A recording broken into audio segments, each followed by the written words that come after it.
Magandang araw po sa inyong lahat mga kababayan at welcome back dito po sa PNR. At ito nga mga kababayan, breaking news, grabe to, ex-PRRD naiyak sa pasabog ni Wilkins Villanueva. Kumanta na yan mga kababayan, patungkol po riyan ang ating alamin at bibigyan ng komento. At ito nga po mga kababayan, nasa thumbnail po natin, ipapakulong, naiyak si Duterte.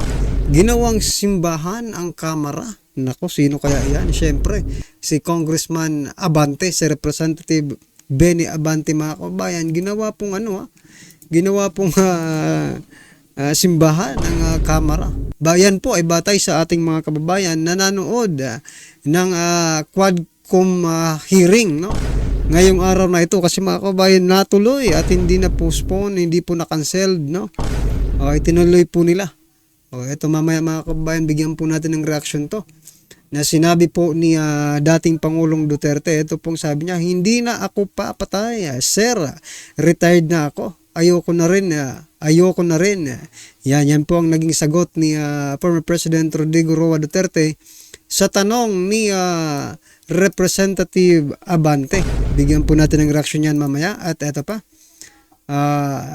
dahil nga po sa sinasabi ni former PRRD na wala akong pakialam sa human rights.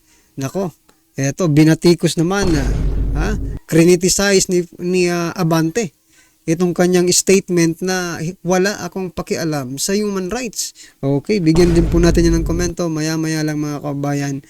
So, eto si Paduano naman po. Mga kababayan, ito po yung sa thumbnail natin na nilagay kong ipapakulong. Kasi itong si Representative Paduano, hindi takot ikulong si Digong sa Kamara. Ay, mamaya bigyan po natin ng reaksyon yan kasi nag-aantay lang po itong si Paduano na magkamali. Itong si former President Duterte. Isang pagkakamali pa ay i-contempt niya na. Itong si former President Duterte. Kaya ipapakulong dyan sa Kamara. Mga kababayan, i-detain kung sakasakaling magkamali itong si former President Duterte. At ito po ang last nating bibigyan ng reaction mga kababayan kasi si dating spokesperson Harry Roque, mga karibin natin, may babala dito kay Paduano sakaling i-contempt niya itong si former President Duterte. Mamaya sasabihin po natin kung ano itong kanyang babala. At ito na nga, simulan na po natin mga kababayan dito po kay Benny Abante. Ito po mga karibin natin, pakinggan natin itong kanyang pagtatanong dito kay former President Duterte at bigyan po natin ng reaksyon. Inyong statement, pag pinili nyo ang mali, ito po ang tanong ko, tama po ba ang pumatay? Kahit po, teka, Mr. Chair, tama po ba ang pumatay? Kahit alam nyo, na ito ay tinatawag sa batas. Ako hindi po abogado. Tinatawag sa batas na in flagrante delicto o in the act of committing a crime. Ngayon, I have proven that kung po yan, susundin po natin, wala po kayong pinagkaiba sa Pariseo nung panahon ng Panginoong Jesucristo. Nung ang Pariseo nakahuli po ng isang babae that was caught in the act of adultery, they are about to stone them. Stone her. Babatuhin na po. Nilapit po nila kay Kristo. At sinabi po nila sa ating Panginoong Jesucristo, anong gagawin mo dito? Sapagkat ayon sa aming batas, in flagrante delicto ito, dapat to batuhin hanggang sa mamatay. Ano pong ginawa ng Panginoon? So yan mga kababayan, putulin po natin saglit si Representative Abante, no? Kasi ang simbahan po at ang gobyerno, ay magkaibang institusyon po yan. Hindi po natin pwedeng pagsamahin ang simbahan at gobyerno, di ba? Kaya nga ang tawag dito, kaya nga nakaseparate yung religion, mga kababayan, dito po sa politics or government. Kaya pag pinagsama mo yung gobyerno at relihiyon, ito po si Representative Benny Abante po ang ano diyan, ang magiging resulta. Ha? Ito po. Mr. President, Mr. Chair, siya po ay sumulat doon sa ground. Wala siyang sinabi, sumulat lamang po sa ground. Nakita mo ng mga parisiyo ang sinulat. Isa-isa po silang umalis. Bakit po? Palagay ko, ang sinulat mo ng Panginoon, yung mga kasalanan. So yan na naman po mga kabayan, ha? Palagay ko na naman po. Oh, bakit may palagay? Dapat sigurado po kayo. Kasi kung kayo ang makapagtanong kay dating Pangulong Duterte, kailangan sigurado sa sagot. Pero sa inyo, okay lang ang palagay. Ano sa palagay nyo mga kabayan, hindi rin ba kayo mapalagay? Ng mga presiyo, hypocrisy, corruption, lahat po. Oh. Ngayon, naiwan po doon yung babae. That was caught in the act of adultery. Ang sabi po ng Panginoon sa kanya, where are your accusers? Ang sabi po ng babae, none, Lord. Ang sabi po ng Panginoon sa kanya, neither do I condemn you. Go and sin no more. Hindi ho ba mas maganda yung salita ng ating Panginoon doon, Mr. Chair, Mr. President? Hindi na ako papatay siya. Retired na ako eh. No more, hindi na ako mayor. Ayaw ko na rin. Alam niyo, Mr. Chair, Mr. President, kaunti lang po yung tanda niyo sa akin. Dapat talaga mag-retire na ho tayo. Retire na ako siya. Ayaw ko na. Anyway, ganito po yun. Ang sabi po nyo, Ganito na lang, sir. batas lang po ako. Yun ang sabi nyo. Prosecutor kayo eh. Kanina sinabi niyo po, batas lang po ako. Ano pong batas? Yan po ba yung batas ni Mayor President Duterte o batas po ng Pilipinas? Sir,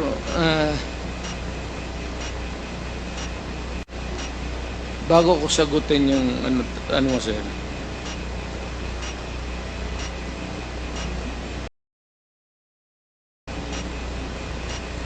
Kung may kasalanan man ako, ayaw kong pumunta ng impyerno.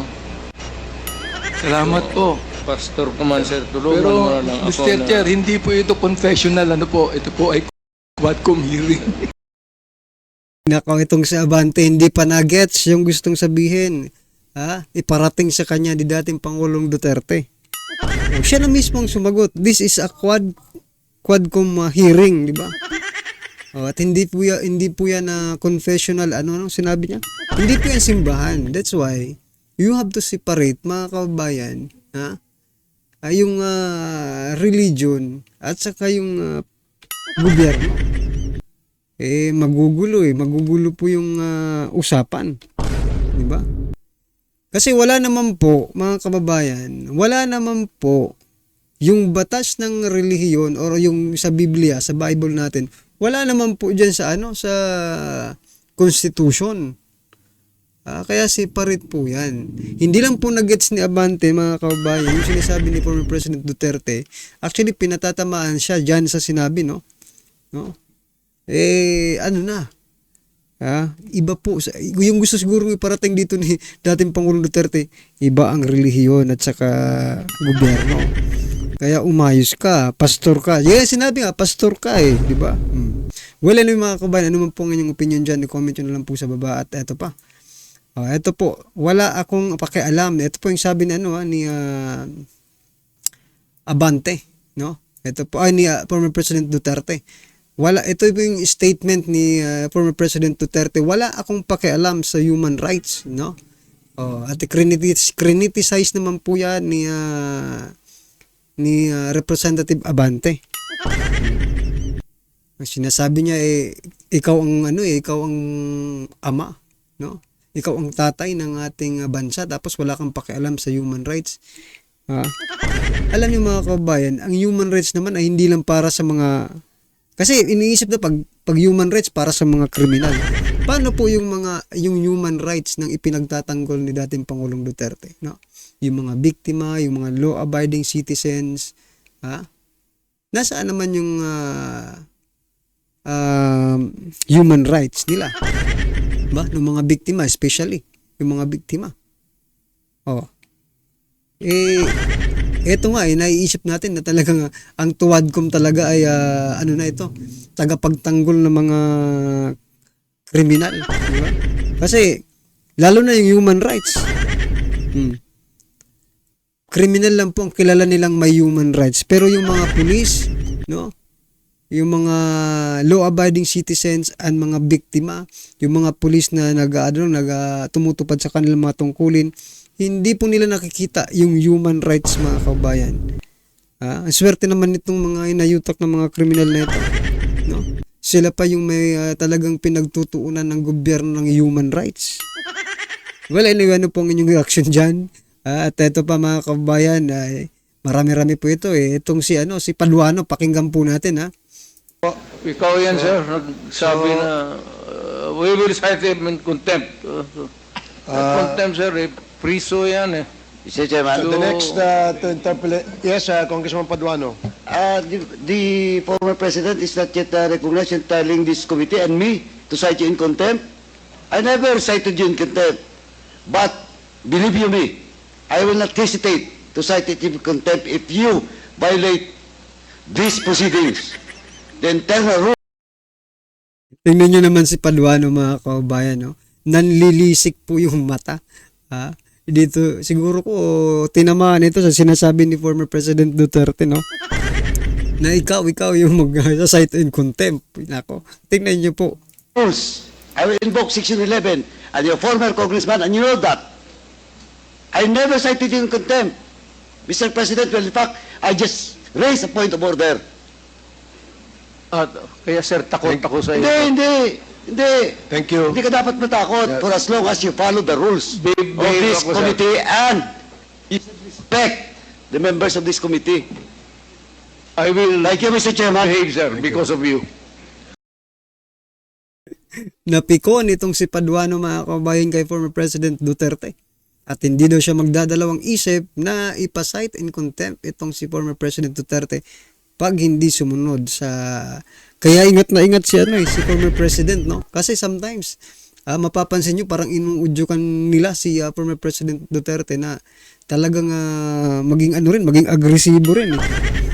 So, buti na lang siguro ko napag-usapan ito ng Team Duterte, no? Na ops, teka lang. Baka yan ang gawin nyo sa'yo na attempt ka talaga nila na magsalita ng kung ano-ano dyan. Mga pa naman, mga sensitive pa yan. Mga religious yan di ba? Mga religious. Pero nung, di ba, si Abante may dalang baril. Nakita niyo yung picture ni Abante may dalang baril na kaganon, di ba? Nakita niyo yun, mga kabayan? Tsaka yung dumidilang Abante, nakita niyo ba yun? Kakaiba po pala si Abante dito sa personal. Well, mga kabayan, ano pong inyong reaction dyan kay Paduano? Nanlisik ang mata dahil sa sinabi ni former President Duterte. At ito naman, mga kabayan, ang naging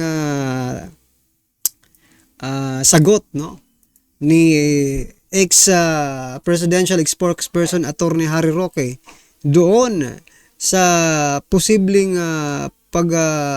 contempt, no, pagpapakulong ni Paduano kay former President Duterte sa Kamara. Nagbabala si dating presidential spokesperson Attorney Harry Roque sa House Quad Committee. Nasubukan nilang ipasite in contempt si dating Pangulong Rodrigo Duterte at ito umano ang tatapos sa administrasyon ni Pangulong Ferdinand Bongbong Marcos Jr.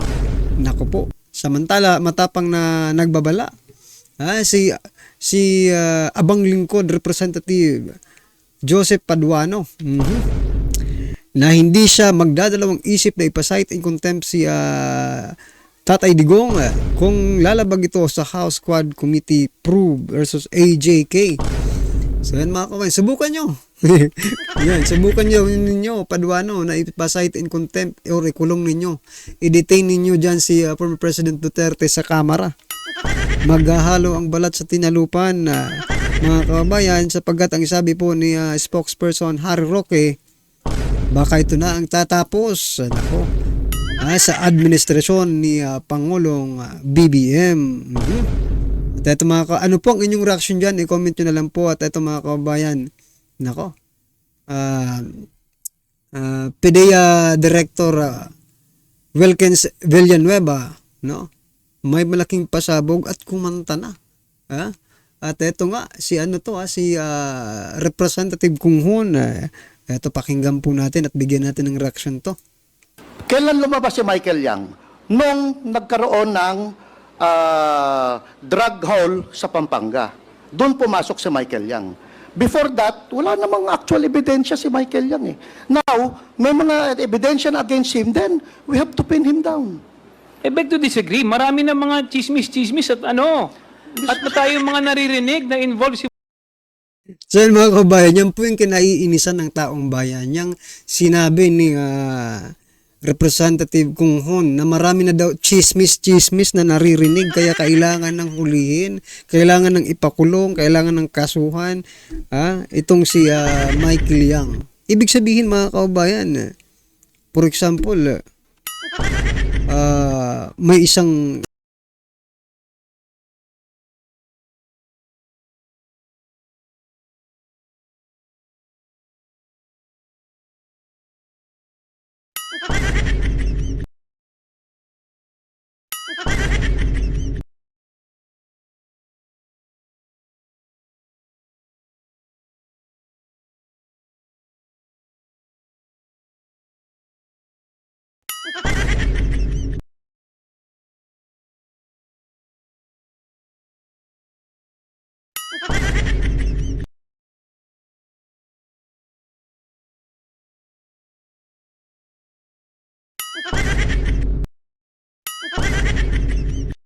Michael Yang alalim sa drugs. Mr. Chair, we cannot act on mere chismis kasi hearsay yun, Mr. Chair. Pero tama, mga kabayan, hindi po talaga pwedeng ang NBI yung PDEA, no? Magbabase lang diyan sa chismis na yan. So, ano sa palagay niyo, mga kabayan? Ano nang mayroong utak itong si Kung Hoon? hindi ba kaya nyo inabsuelto si Michael Yang at saka si Alan Lim dahil malapit siya sa dating Pangulo na nag-appoint sa inyo bilang bilang PDEA chief? No, Mr. Chair. Hindi ko isasakripisyo ang pangalan ko ng buong karir ko na Wilkins dahil may 3 apo akong anak na Wilkins. Ayoko pong madamage ang pangalan ng Wilkins dahil dala-dala po ng anak ko yan.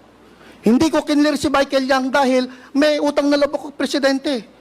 Kinlir ko si Michael Yang because I have personal knowledge na walang ebidensya against Michael Yang. So paano ko siya isasangkot kung wala akong ebidensya? It will never stand in court, Mr. Chair. Masasabi po ba natin na ang PDEA is mahalagang component yan ng war on drugs ng ating Pangulong Duterte nung panahon niya? Yes, Mr. Chair. Ibig sabihin po, pinagkakatiwalaan niya po kayo. Yes, Mr. Chair, but I just want to explain, 2020 po ako nag-Director General ng PDEA. Tama po, pero siyempre, pinagkakatiwalaan niya po kayo, kaya niya kayo in-appoint doon. Yes, Mr. Chair. Ibig sabihin po, sa pagtitiwala na yon, kilala niya po kayo. Yes, Mr. Chair. At kilala niyo rin po siya. Yes, Mr. Chair. Meron po ba kayong personal na relasyon? Wala po, Mr. Chair. Ang relasyon po namin, pag droga, akin. Walang pakialam kahit kay Nino. Kahit polis, walang pakialam. Pag droga, PDEA. Masasabi niyo po ba na ang war on drugs si Presidente Duterte ay isang naging success? Mr. Chair, except for those EJ case, as far as barangay drug clearing is concerned, talagang malaki ang diferensya ng war on drugs. Alam niyo po sa artikulo, meron So yan, mga kabayan, barangay drug clearing, no? Oh, totoo po yan dahil dito po sa akin, marami po ang sumuko, no? Marami po ang sumuko. Iwan ko lang sa barangay ninyo, Representative Kung Hoon, ha? Parang hindi mo na experience merong artikulong nilabas na sinabi niyo doon yung inyong mga accomplishment. Meron 406 elected officials, 127 members of the uniformed services, at kung ano-ano pa. Pero hindi nyo nabanggit doon sa report ninyo kung ilan yung namatay doon sa war on drugs. Mr. Meron po ba kayong tali ng panahon na yon ng PIDEA? Mr. Chair, during that time kasi, Mr. Chair, PNP po ang nagbibigay niyan eh. Kasi sa PIDEA, kung ano lang yung operation namin, yun lang ang pwede namin ibigay. But I cannot say anything dun sa namamatay nang hindi ko wala naman kaming knowledge. For example, yung mga death under investigation sa police po yan, Mr. Chair. Eh. Hindi ba kayo kasama doon? Hindi ba Hindi kayo po kami ini-inform ng kasama ano? doon. Hindi. Ba kayo ini-inform ng opisina ninyo ng PNP? Or wala ba kayong joint operation? Kahit nga DOJ, Mr. Chair, hindi makakuha halos ng data from the PNP during that time. So wala kayong joint operation? Meron kami joint operation, Mr. Chair. And some of them resulted to death of those suspects. But, Mr. Chair, we also share death sa aming mga kasama. Pero kanina sinabi mo na pagdating sa drugs sa Jew eh. Eh ba't ngayon sinasabi mo hindi kumukonekta sa UNPNP?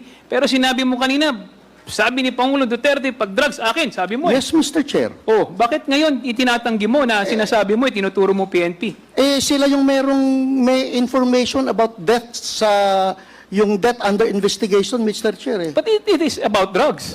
We cannot say if it's immediately about drugs or not because they are still under investigation. Okay. Ito po bang si Colonel Acerto, kilala niyo po ba siya? Kilala ko po yan, Mr. Chair. Kasama Paano ko po kayo talaga. nagkakilala? Kasama ko po dati pa yan, nung nasa academy pa kami, pareho po kami shooter nung kadete pa kami. And then, nung nag-NARCOM ako, nag-PIDEA ako, nasa EDSOT po siya, magkasama rin po kami halos. Aware po ba kayo tungkol sa intel report na ginawa niya tungkol kay Michael Yang, Alan Lim, Johnson Chua at si Alan C? Aware po ba kayo dun sa report na ginawa niya tungkol sa Shabu Lab raid sa Davao? Mr. Chair, yung Shabu Lab raid sa Davao, akin yun, Mr. Chair. Isinama ko lang siya dahil gusto naming mag-collaborate ang PNP at PIDEA during that time. Pero initially, meron siyang information na merong personality na gumagamit ng certain cellphone na traced sa Davao. But yung laboratory, wala pa po siyang idea about that. Kami po ang unang nakapunta sa Arlene apartment at ma-identify lahat ng personalities na naandun. Hanggang sa itinuro po kami for 2 months na ituro kami sa Dumoy clandestine laboratory, Mr. Chair. So, Pero yung po- kasama na sila during the surveillance operation. So inaamin po ninyo na yung operation na yun ay sa PIDEA? Joint operation yun, Mr. Chair. So nakarating po ba yung report nito kay sa dating Pangulo na Duterte? Naibigay niyo po ba yung report sa kanya regarding dito? Regarding kanino po, Mr. Chair? Doon Na sa pangalan? ano nyo, operation ninyo? Yeah, operation before the actual actual clandestine laboratory operation, kinausap po natin ang aming si Mayor Duterte. Hindi po ba kasama si Michael Yang doon sa binanggit niyang sangkot sa droga noong 2024 ni Acerto? Balik tayo sa Mr. Chair. Doon 2004, wala pong Michael Yang doon, Mr. Chair. Ngayon, yung 2024, hindi ko na po alam yung kasi wala akong information, Mr. Chair. Yung Michael Yang na nasa 2020 na kinlear ninyo, ito po ba yung Michael Yang na inappoint ni Presidente Duterte na economic advisor niya? Yes, Mr. Chair. Ito rin ba yung businessman na taga Davao na malapit kay Pangulong Duterte? Yes, Mr. Chair. Tama po ba yung rinig ko kanina na ikinlear nyo si Michael Yang at sinabi niyong wala siyang kinalaman sa droga?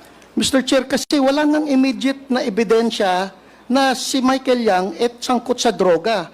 Ang information lang ni Colonel Acerto is yung information coming from informant na hindi pa, ang tawag sa amin noon, Mr. Chair, is raw information that needs validation. Now, kung ikaw ang may information on being an operative for so long, kung ikaw ang may information on dapat, aside from reporting it to your chief PNP, dapat nagkanda ka na ng validation. Kasi ikaw ang may information eh. So, Mr. General Wilkins, anong pamamaraan yung ginamit nyo para masabi nyo o malinis ninyo yung pangalan ni Michael Yang at kanyang mga kasamahan? We inquired from the different intelligence services all over the country at we backtrack dun sa records ng PDEA kung merong involved na Michael Yang. Wala naman pong lumalabas, Mr. Chair. That is why we concluded na dahil during that time, hindi naman nagbigay ng report si Colonel Asierto sir sa akin. Ang nagbigay siya ng report kay General Bato, General Abayade at kay Director General Aquino. So as far as I'm concerned, walang umabot na report sa akin yon, Mr. Chair. Kung baga kayo ba gumawa lang sarili niyong investigasyon or nakipag-ugnayan kayo sa iba't ibang ahensya ng gobyerno? Yes, Mr. Chair.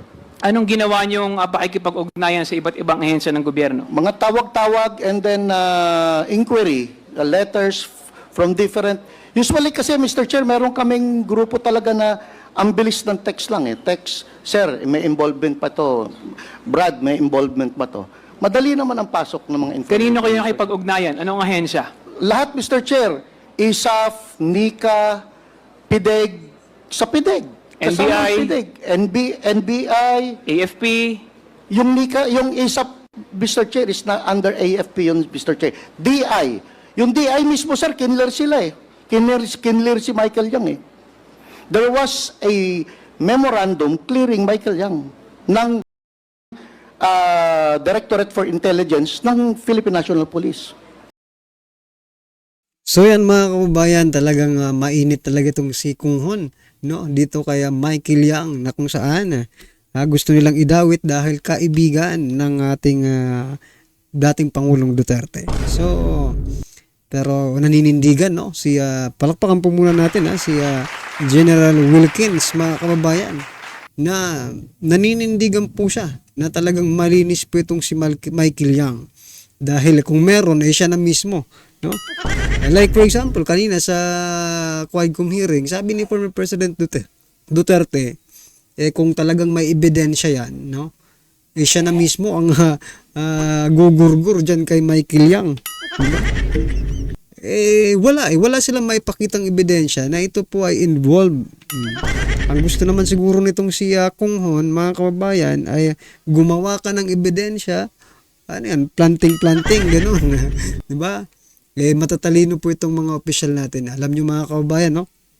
Ito for example lang, maging presidente sa darating na panahon si Vice President Sara Duterte.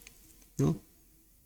Ako ang unang matutuwa kung ako po ang unang matutuwa kung itong si Sir Wilkins po ay magiging chief of police or basta maging head po siya ng isang department, no, na kung saan ay tumutugis talaga diyan sa mga inayutak na para mabawasan.